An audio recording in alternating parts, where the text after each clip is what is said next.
This screencast is about thermochemistry for AP Chem.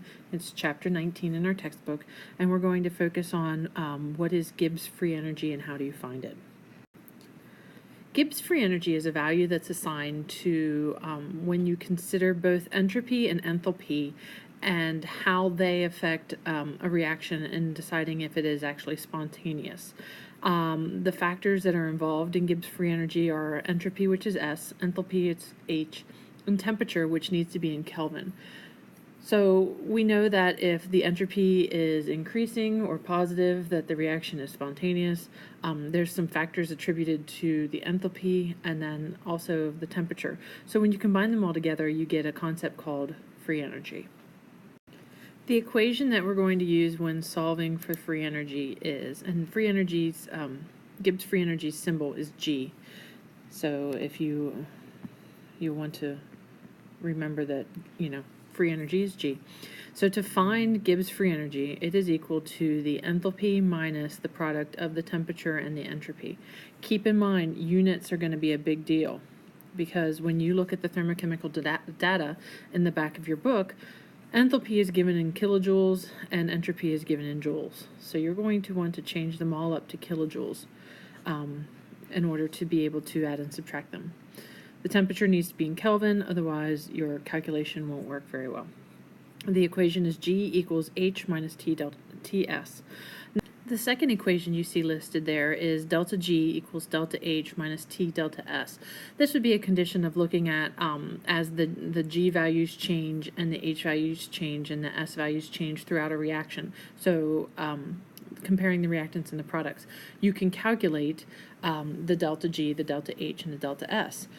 We have learned, sorry about moving the screen there, we have learned how to find the delta H by taking the products minus the reactants, and remember you have to use the coefficients, and we've looked them up. So we can find delta H that way, and we can find delta S using the same process where you take this, I'm having a hard time drawing here.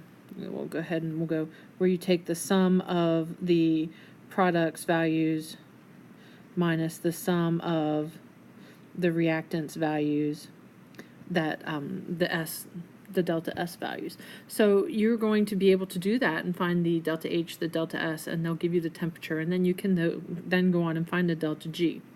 You might say, well, if I had the delta G's for the other components, I could find it the same way, and you'd be right. So you can find delta G using enthalpy and entropy and temperature, or just like we've done all along, you can find delta G in a similar way as when we found entropy and enthalpy by taking the products minus the reactants. Delta G tells us, depending on the sign, if delta G is negative, that the reaction is spontaneous. So remember, delta G is considering enthalpy and entropy together and taking into account the temperature. So if you get a delta G that is negative, that means that the reaction is going to be spontaneous. It's going to occur without outside energy. It's going to go on its own. If delta G is 0, the reaction is considered to be at equilibrium, that you have as much forward reaction going on as you have reverse reaction, and that there is no overall direction of this reaction. If delta G is positive, then the forward reaction is not spontaneous, that you have to supply energy to do the reaction. However, if you reverse the reaction, then it would be spontaneous. So you're looking at a reaction and considering the delta G value and deciding in the forward motion, reactants to products, is this reaction going to go on its own? Is it already at equilibrium? Or is it not going on its own, but the reverse could happen on its own? So on this screen you can see here, as I alluded to previously, that you can find the delta G and the delta G0, which would be the standard molar enthalpy change. You can find it by taking the products minus the reactants. Remember, these values are going to be in the back of the book, which is roughly page, I think it's 1010-ish. Okay, so you're going to have to flip around back there in the back. The values are listed. Delta G are going to be in kilojoules per mole, and S, keep in mind, is usually in joules per mole. So you're going to have to be aware of that and change them. All right, so here is the kicker. When you add up the enthalpy and the entropy to find the free energy, you will have different conditions occurring depending on the temperature. A reaction is considered to be spontaneous when you have a delta G that is negative.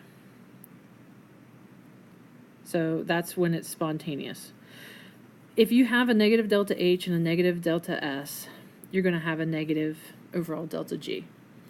If you have all positive values for the first two, you're going to have a non-spontaneous positive value of delta G. And then whenever you have high temperatures or low temperatures, that's when things are going to be a little bit different.